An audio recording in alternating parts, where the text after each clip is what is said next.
A fortune teller and police psychic falls off the wagon with a resounding thud. Thank you. Read it again. I see a dark and cluttered curiosities shop overflowing with old tuxedos, fancy combs, snuff boxes, and giggling garden gnomes. Big belt buckles, china dolls, books, magazines, and postcards from places that no longer exist. And now, a woman wafting along past the storefront window on invisible wings. I see an ominous Gothic architecture full of monstrous ideas, stuffed and mounted, but still not quite dead, and naked emotions spotlit and writhing on a stage. I see leaves falling on the surface of a pond, fish bones, beer bottles, and old dreams asleep on the cold, muddy bottom. I see a plow mule trapped and maddened in the ballroom of an abandoned antebellum mansion, and a furious black thunderstorm pounding and pounding at the front door, demanding an offering of fine wine and spare change. I see a sailor in a bar, drinking gin and playing gin rummy, secretly pining for his past life as a barn swallow. And just upstairs from the bar, a tailor's dummy, standing in the corner of a tiny room, the soles of somebody's shoes showing from beneath the bed, something sinister or ridiculous or both about to happen. I see a man walking down a dark street, unable to sleep without his nightly dosage of Ellington's Indigos or Glenn Gould's Variations. His heart is a wasp's nest, laboring earnestly to make honey. His head is a hotel kitchen full of screaming Greeks and Mexicans and Slavs and one lost and rather simple-looking white boy. The man has stooped to pick something up off the street corner. An important-looking key on a bright red string, almost a Christmas ornament in its shiny, ornate delicacy. Though he will later misplace it somewhere foolishly obvious, nevertheless, it will continue to lead him in ever-widening and shrinking circles like an ill-advised idea or a broken divining rod, most likely for the rest of his life. Do not.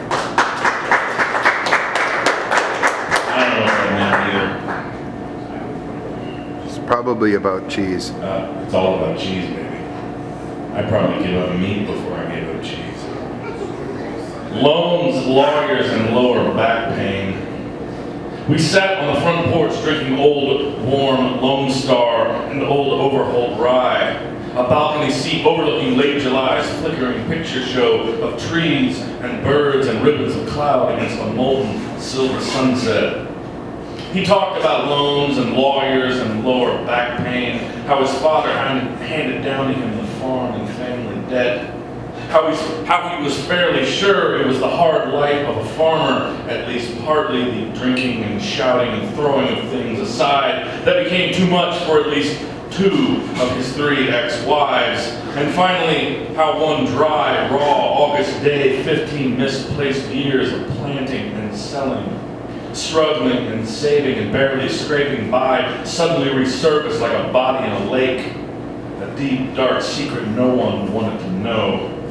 The whole ugly mess of it seizing up into a tight, constricted knot of absolute unflinching clarity.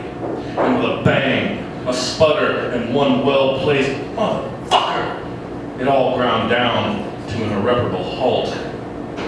He swears to this day that something inside of him broke as audibly as anything under the hood of that truck, leaving him for the most part, though, a better, happier man, absolved, enlightened even, purified by a fire of at least partly his own making. And the old Mac, it's still sitting there right where it stopped, awash in a slow tide of time and prairie grasses.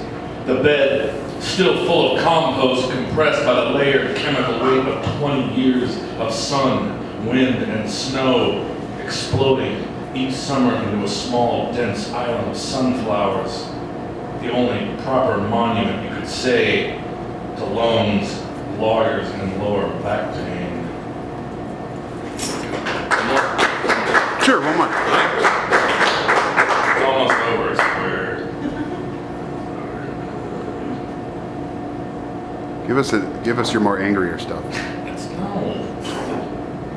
Be so angry. It's called The Calm Before. It's been another long and perilous week, but we've finally come around to the relative calm of another Sunday afternoon.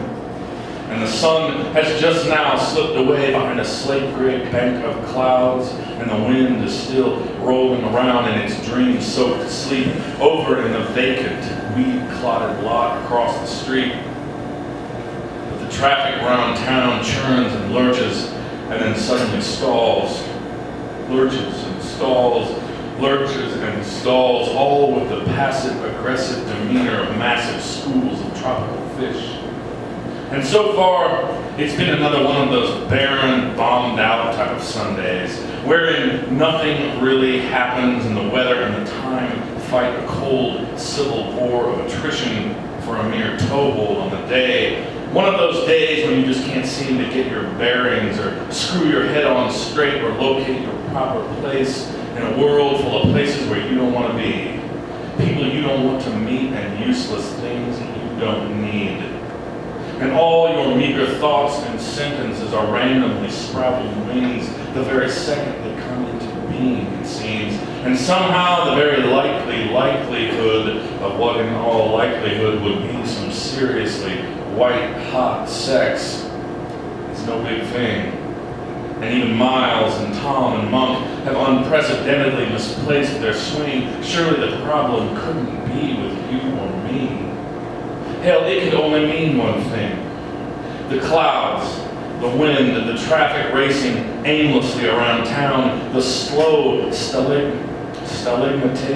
good Lord, I invented a word, I can't pronounce it. The slow stalagmatization of seconds into minutes, into hours, otherwise known as our indentured servitude to time, otherwise known as this postmodern life of ours. They're all larger parts of the sum of the numb, melancholy column swelling before the storm of Monday morning comes rudely blundering in. That vaguely ominous, imminent negative, like an approaching tunnel, out of which will eventually, inevitably, inescapably roar a runaway freight train hauling in nothing for you, baby, with bills, bad attitude, and diminished expectations of everything.